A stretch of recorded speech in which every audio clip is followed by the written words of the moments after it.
নোয়াখালীগামী eastern line বাস খালে বহু হতাহত। ফেনী দাগনভূঞা উপজেলায় ভয়াবহ সড়ক দুর্ঘটনায় বহু হতাহতের ঘটনা ঘটেছে।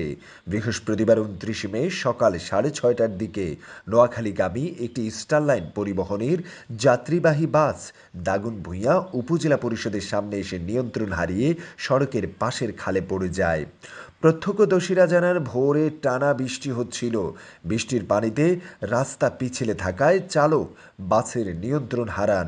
ফলে বাসটি সড়কের পাশেই খালের পানিতে উল্টে পড়ে। দুর্ঘটনার পরেই যাত্রীদের আর্তচিৎকার শোনা যায়। দুর্ঘটনার খবর পেয়ে স্থানীয় বাসিন্দারা দ্রুত ছুটে আসে উদ্ধার কাজ শুরু করেন।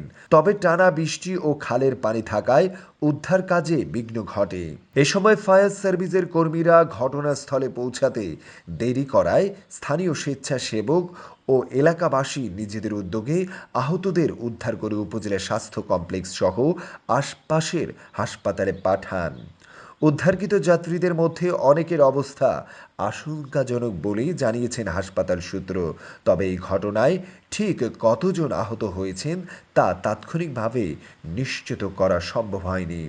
দাগনভূঞা থানার ওসি ভারপ্রাপ্ত জানান, বাসটি রাস্তার পাশে প্রায় ১০ ফুট নিচের খালে পড়ে যায়। ফায়ার সার্ভিস ও পুলিশ ঘটনাস্থলে উদ্ধার তৎপরতা চালাচ্ছে। বিস্তারিত তথ্য পরে জানা যাবে।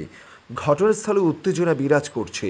দুর্ঘটনার খবর ছড়িয়ে পড়লে নিহত ও আহতদের স্বজনরা হাসপাতাল ও ঘটনাস্থলে ছুটে আসেন।